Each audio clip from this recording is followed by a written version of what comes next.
So your thumb is playing that G string, and we're going to do all of these open. Your index finger is going to get the C string, plucking up towards your chin. Or actually, better than up towards your chin, I would think of that as in toward the palm of your hand. That's the motion that your curling finger makes, is in toward the palm of your hand. I guess that would be a better way to think of it, because up toward the chin is that's a little extreme. I wouldn't want you to do that big of a motion. So for a smaller, more graceful motion, in toward the palm is a better description. Your middle would get the E string, and your ring would get the A string. So the simplest fingerstyle ukulele exercise in the world that you could practice right now if you're a beginner at this is play your open strings and just go G with the thumb, C with the index, E with the middle, and A with the ring.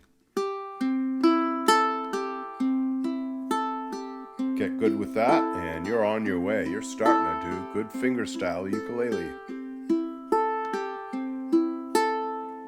You can change the angle and get different tones. You can use different parts of your fingers. You can use the very tip and get a little nail in there if you have some nails. I have a little bit of nail going here. Or you can use all skin. You angle your finger and get all these different sounds. So experiment with that. Also, where relative on the string you are makes a big difference too. I've talked about this in other videos, where Ponticello, back towards the bridge, bright and plucky. Sul tasto or dolce over the neck, sweeter and mellower. Right in the middle where the sound hole is, in between, kind of neutral. So if you're doing a finger style thing, you can decide, do I want it really bright? Do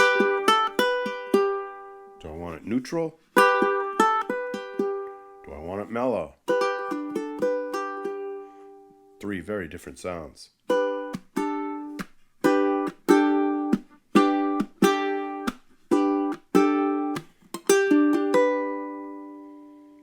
So, of course, strumming, that's a whole nother right-hand technique thing. We are not talking about strumming today. We're talking about picking. That's the focus of this. Maybe in a future video, and I have in the past, talked lots and lots about strumming. But today we're really just focusing on picking. So your thumb generally goes down. Not always, but generally. And your fingers generally go up, almost always. I said up, but kind of in toward the palm of your hand. So we have that really easy exercise. So we just go in thumb, index, middle, ring, thumb, index, middle, ring. Maybe you want to do that on some chords. Let's say that opening chord progression I did in the intro that I improvised a little ditty on. I think that was A minor, I did F, I did C, and I did G. So you could finger pick those in that way that I just described and go like this.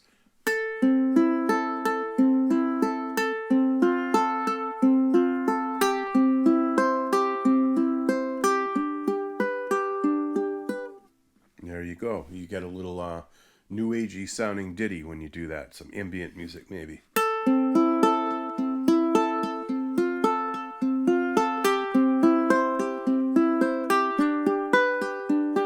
Very common chord progression. You hear that all the time. That's been used for decades now, centuries perhaps, but I hear it a lot when you listen to the scores of some of these streaming channels have these television shows, these series, and boy, I hear that progression a lot when I turn on the TV.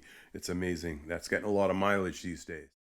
So just the straight down picking pattern with thumb, index, middle, ring on any chords you want. I just happened to pick that one. That was the chord progression I had in mind. Was A minor, F, C, and G. Those will work. That's a perfectly serviceable chord progression. Or if you wanted something else, you could do like a 12-bar blues, or you could do the chords to Let It Be, or whatever you want. It's up to you. All right, and then there's a million other arpeggio patterns, but let's get into single notes again. Let's talk about how to alternate between the index and the middle finger, which is a classical guitar-oriented style. And so that C major scale that we were doing with our thumb,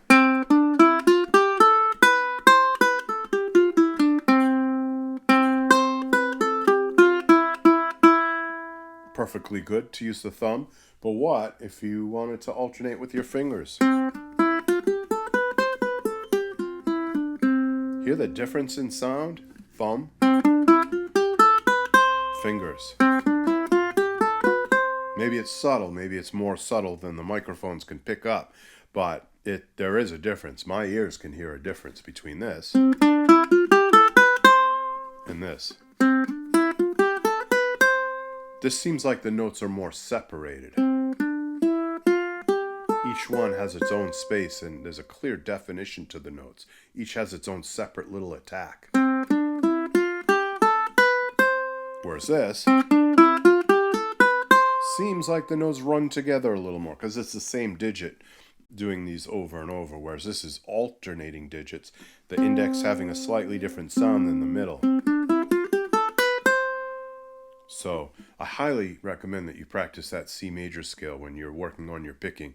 It's going to help you a lot. And I highly suggest that you practice that chord progression, A minor, F, C, G, the new agey sounding progression when you practice your finger picking. All right, ukuleleans, I will make available, if you were to click on that link down below, you'll get to some tabs and that will lay out for you that C major scale. It will lay out for you that basic finger picking pattern on A minor, F, C, G, and that'll get you going. That'll get you started with this. Maybe we'll do some more videos in the future on this very subject of right hand picking, but that would be good for today. I think that's going to give you lots and lots to practice and think about.